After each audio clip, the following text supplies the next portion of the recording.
Kamar mandi adalah sebuah ruangan yang selalu ada di setiap bangunan. Entah itu rumah, kantor, tempat ibadah, mal, dan lain sebagainya. Memang tujuan untuk dibuatnya yaitu untuk memenuhi salah satu hasrat manusia, yakni membersihkan diri, mandi, buang air, dan lain sebagainya. Di dalam bangunan kamar mandi ini, biasanya letaknya itu berada paling belakang atau lokasinya agak tersembunyi. Jarang sekali letaknya di bagian depan bangunan, hampir tidak ada. Isi di dalamnya juga berbeda-beda, dari yang sederhana sampai yang mewah. Dulu di rumah nenek, kamar mandinya masih pakai bak air besar. Di sebelahnya ada sumur sebagai sumber air. Tentu saja letaknya di belakang rumah, malahan di luar. Aku pernah punya teman yang kamar mandinya berukuran cukup besar dan mewah. Gak ada bak airnya. Yang seru di dalamnya ada taman kecil, sangat cocok buat ngelamun. Begitulah kamar mandi. Seiring perkembangan zaman, bentuk ukuran di dalamnya serta peruntukannya semakin berkembang. Bisa dibilang juga semakin modern. Tapi namanya kamar mandi tetaplah kamar mandi. Nah, jujur saja, beberapa orang menganggap kalau kamar mandi itu agak menyeramkan. Jangankan di tempat baru yang kita tempati atau kunjungi, di rumah sendiri saja yang sudah kita tempati sejak kecil, banyak yang malas kalau harus pergi ke kamar mandi di tengah malam. Apalagi ketika rumah sedang kosong, tidak ada siapa-siapa. Kenapa bisa takut? Apa sebabnya? Jujur saja, beberapa orang ketakutan ketika berada di kamar mandi. Mereka kepikiran, apa yang ada di balik pintu? Apa yang ada di luar? Apa yang terlintas ketika kita sedang sendirian di rumah atau tempat kos? Pikiran-pikiran itu yang bikin parno. Nanti kalau sudah selesai baru harus keluar, ketika buka pintu tiba-tiba ada sosok yang menyeramkan atau sesuatu yang di depan pintu. Begitulah. Nah, kebetulan ini ada salah satu cerita. Cerita ini dialami oleh salah satu narasumber. Oke, kita langsung saja ya bahas ceritanya. Namanya Risma. Dia berasal dari Purwokerto. Pernah kuliah di daerah Jogja. Mulai kuliah tahun 2007 hingga akhirnya lulus pada tahun 2011. Dalam rentang waktu itu, aku 3 kali pindah ke kos. Jadi ada 3 tempat yang jadi tempat tinggal selama kuliah. Kenapa harus pindah kos sampai 3 kali? Memang ada alasan tertentu. Semasa kuliah itu, kendala ekonomi mengharuskanku untuk tinggal di kosan yang sederhana dan seadanya. Aku tidak mampu kalau mau kos di tempat yang bagus dan mahal, karena memang gak ada uang. Seperti yang banyak teman lainnya alami, tempat kos pertama pastilah hanya sementara, gak pernah lama. Karena kos pertama biasanya yang penting ada tempat buat tidur dulu atau sementara, sambil nyari tempat yang lebih bagus, begitu kan? Ya sama juga dengan si narasumber ini. Tapi walaupun kere, si narasumber ini punya keinginan untuk tinggal di kosan yang nyaman. Gak gembel-gembel amat lah. Dengan pikiran seperti itu, sempat tersiksa dengan keadaan di tempat yang pertama. Hingga akhirnya dia dapat kosan yang lebih mendingan. Kali ini saya akan menceritakan dari sudut si narasumber saja ya, biar lebih enak. Tempat kedua ini di tempat Kaliurang. Kos murah dan sederhana, namun bersih dan cukup nyaman. Bentuk rumahnya bertingkat, memanjang ke belakang, isinya ada sekitar 15 kamar berhadap-hadapan. Semua kamarnya berisi meja dan tempat tidur. Kamar mandinya di mana? Ada tempat kamar mandi berukuran sedang yang letaknya di paling belakang bangunan. Semuanya masih mengandalkan air bak dan gayung, tidak ada shower pancuran. Namanya juga kosan sederhana dan murah, jadi jangan berharap suasananya terang benderang. Kosan ini kelihatan usang dan temaram di kala malam.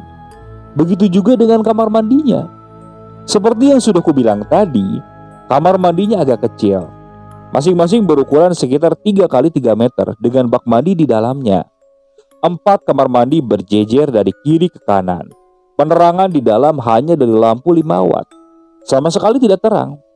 Kalau kata teman-temanku, yang penting masih kelihatan, jadi aman.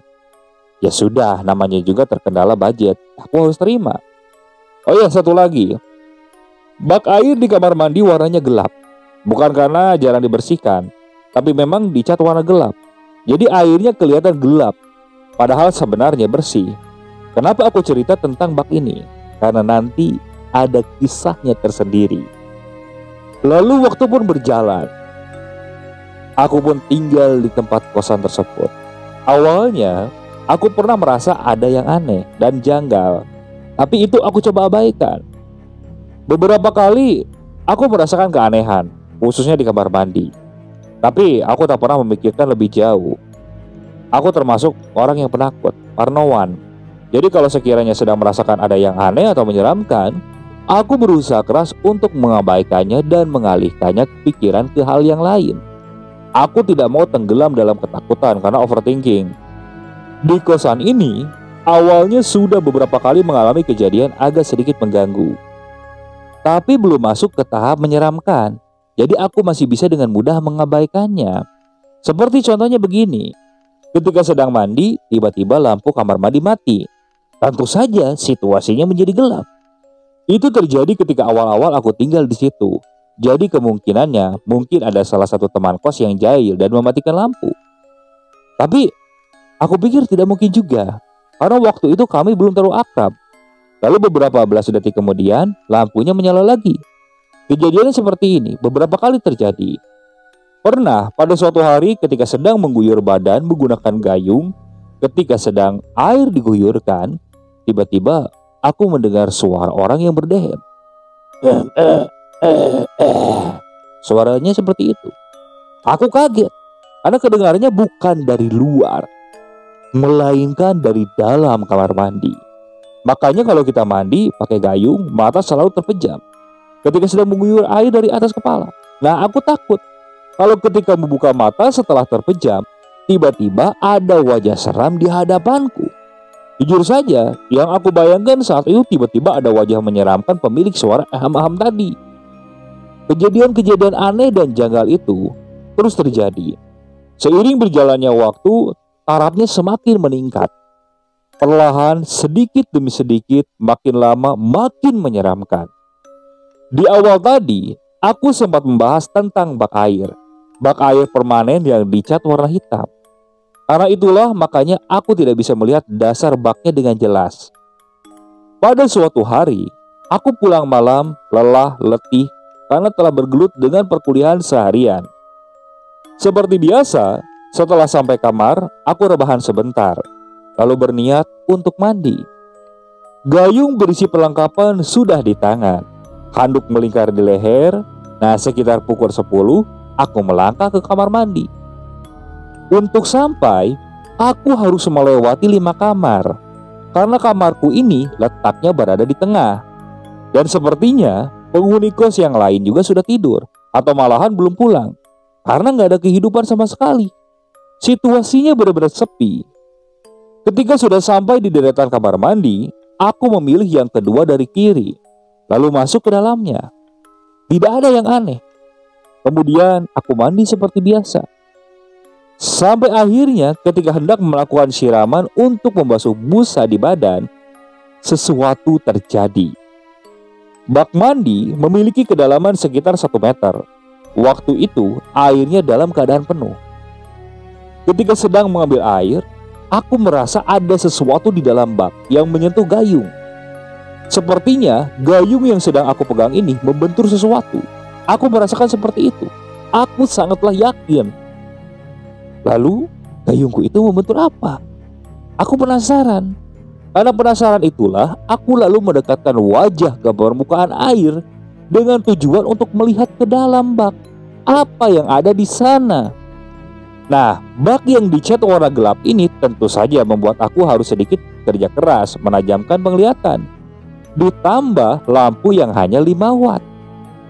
Ketika permukaan air sudah tenang, tidak bergelombang, ditambah dengan mata yang sudah terbiasa dan fokus, akhirnya aku melihat sesuatu. Di dalam bak, aku melihat ada wajah. Sekilas aku melihatnya, itu adalah wajah laki-laki yang sama sekali tidak aku kenal. Awalnya masih tidak yakin. Aku terus saja menatapnya, coba memastikan. Dan ternyata apa yang aku lihat itu benar. Itu wajah laki-laki. Di dalam bak itu ada kepala. Beberapa detik kemudian aku langsung lari keluar. Ketika melihat wajah itu akhirnya tersenyum kepadaku. Sungguh sangat menyeramkan. Peristiwa berikutnya lebih menyeramkan lagi. Terjadi sekitar 6 bulan setelah aku tinggal di situ. Awalnya aku dengar kabar kalau salah satu penghuni kos ada yang sakit. Sudah hampir 1 bulan lamanya.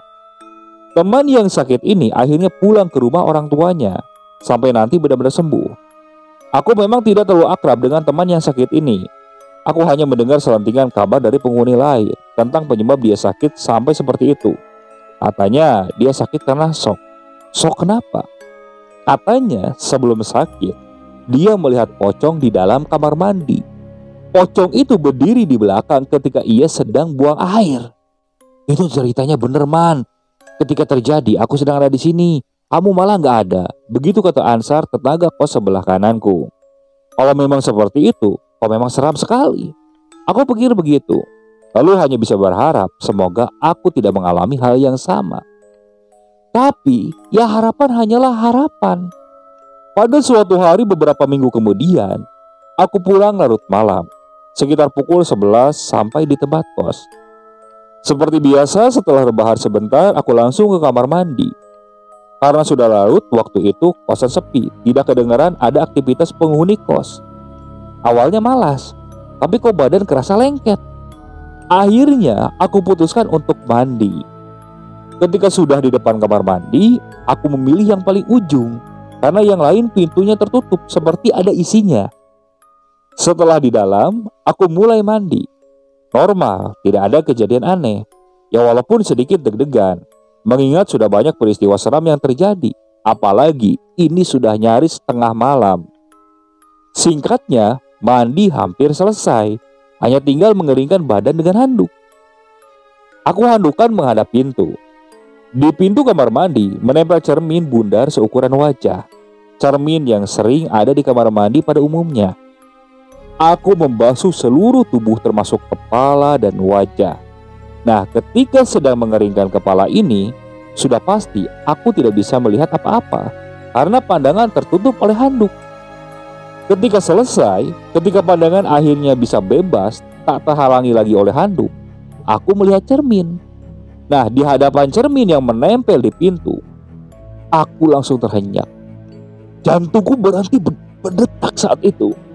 Di situ aku melihat pocong dari pantulan cermin tersebut. Pocong itu berdiri di belakangku. Walaupun hanya bisa melihat wajah dan kepalanya saja, tapi tetap sangat menakutkan. Tanpa pikir panjang, aku langsung lari terbirit-birit keluar kamar mandi. Ternyata benar cerita yang beredar selama ini, kalau pocong suka berada di kamar mandi. Pada malam itu, aku melihatnya sendiri. Beralih ke cerita narasumber yang lain. Namanya Penti. Penti adalah karyawan swasta berkantor di Jakarta. Perusahaan tempat kerjanya ini bergerak di bidang konsultan.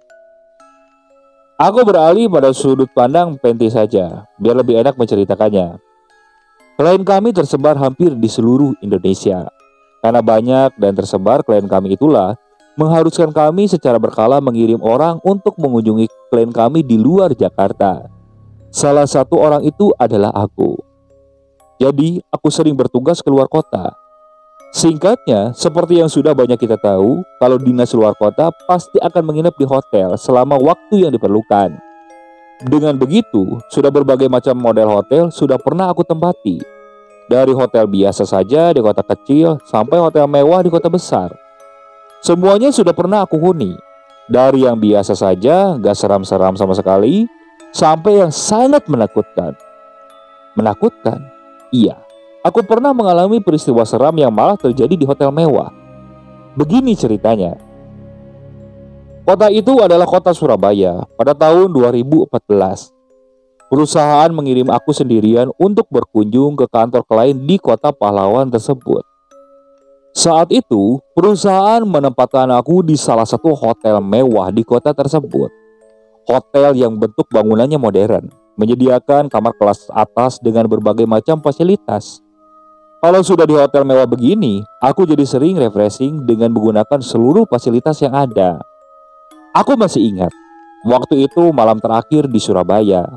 Keesokan paginya harus kembali ke Jakarta. Biasanya kalau sudah hari terakhir seperti ini, aku meluangkan waktu bersantai mencari tempat melepaskan lelah, makan, dan ngopi di luar hotel. Sama juga dengan malam itu. Aku habiskan waktu di salah satu kafe yang letaknya cukup jauh dari hotel. Setelah selesai me time, aku kembali ke hotel sekitar pukul 8-an. Tidak langsung masuk kamar, tapi terlebih dahulu menggunakan salah satu fasilitas, yaitu game. Lumayan lama, sampai pukul 10 aku nge-game. Setelah itu baru masuk ke kamar. Di dalam kamar, aku merebahkan tubuhku sebentar di atas tempat tidur, santai sambil menonton TV, sambil menunggu bak di kamar mandi itu penuh. Malam itu aku berniat untuk berendam air hangat yang sepertinya akan sangat nikmat rasa setelah lelah beraktivitas seharian. Setelah batu penuh, aku pun kembali ke kamar mandi. Kamar mandi di kamarku itu besar. Ada 2 ruangan yang dipisahkan oleh dinding kaca tembus pandang. Ruangan pertama berisi 2 wastafel yang di depannya ada cermin besar. Lalu ada kloset juga. Ruang kedua tentunya berisi bathtub, tempatku berendam. Seperti yang aku bilang tadi, berendam air hangat setelah lelah berkegiatan adalah percikan surga. Nikmatnya tiada tara. Tapi ternyata hanya sebentar. Mungkin hanya 15 menit aku menikmati berendam air hangat. Karena berikutnya aku mulai merasakan ada keanehan. Ketika sedang berendam sambil memejamkan mata, tiba-tiba aku mendengar sesuatu. Seperti ada suara perempuan sedang berbisik di telingaku. Bangun, bangun. Suaranya hampir seperti itu. Tentu saja aku kaget. Suara siapa itu? Mungkin tadi aku ketiduran dan bermimpi. Aku masih coba untuk berpikir positif. Lalu aku menenggelamkan wajahku, membasahi kepala dengan air hangat. Nah, beberapa detik kemudian ketika kepala sudah muncul di permukaan, tentu saja aku harus membasuh wajah menyeka air. Saat itulah aku terhenyak kaget. Ketika penglihatan masih belum sempurna karena ada air di wajah, tidak secara langsung. Tapi aku melihat ada sosok yang berdiri di balik dinding kaca, berdiri di depan wastafel. Sosok perempuan, rambutnya panjang, refleks. Aku langsung mengucek-ucek mata, lalu langsung melihat ke depan wastafel dengan lebih jelas. Tapi ternyata sosok itu tidak terlihat lagi. Sosok itu menghilang. Aku benar-benar ketakutan. Aku memutuskan untuk selesai berendam lalu keluar dari bathtub. Tapi ketika masih berdiri di samping bathtub, tiba-tiba lampu kamar mandi ini mati. Situasi menjadi gelap, tapi masih ada sedikit cahaya dari luar yang masuk lewat celah pintu. Semakin ketakutan, aku lalu cepat-cepat handukan, berniat untuk langsung keluar kamar mandi. Tapi ternyata tidak semudah itu. Dalam remangnya cahaya, aku merasa sepertinya aku tidak sendirian. Benar saja, ketika mata sudah terbiasa dalam gelap, aku melihat ada sosok seram. Perempuan yang berdiri di pojok sebelah kloset. Dia diam tidak bergerak. Sungguh sangat seram. Apalagi saat itu mulai tercium aroma yang sangat aneh. Aroma bau kembang dan bau amis yang cukup menyengat. Menyadari hal itu, aku langsung lari, mengambil baju seadanya lalu pergi keluar kamar. Setelah itu aku minta kepada pihak hotel untuk pindah kamar. Dan itulah 2 pengalaman dari 2 narasumber yang mereka alami ketika mereka berada di kamar mandi. Oke, sekian untuk cerita kali ini. Saya mohon maaf apabila masih banyak kekurangan dalam pembawaan ceritanya. Kritik dan sarannya silakan kalian bisa cantumkan di kolom komentar. Tak lupa saya juga ucapkan terima kasih kepada narasumber yang sudah membagikan kisahnya, termasuk para penonton yang sudah mampir dan mendengarkan cerita dari channel Rentera Keramat ini. Semoga kalian selalu diberikan kesehatan, dilancarkan rezekinya, dan dijauhkan dari musibah. Terus ikuti cerita yang dibawakan oleh channel Rentera Keramat ini. Assalamualaikum warahmatullahi wabarakatuh.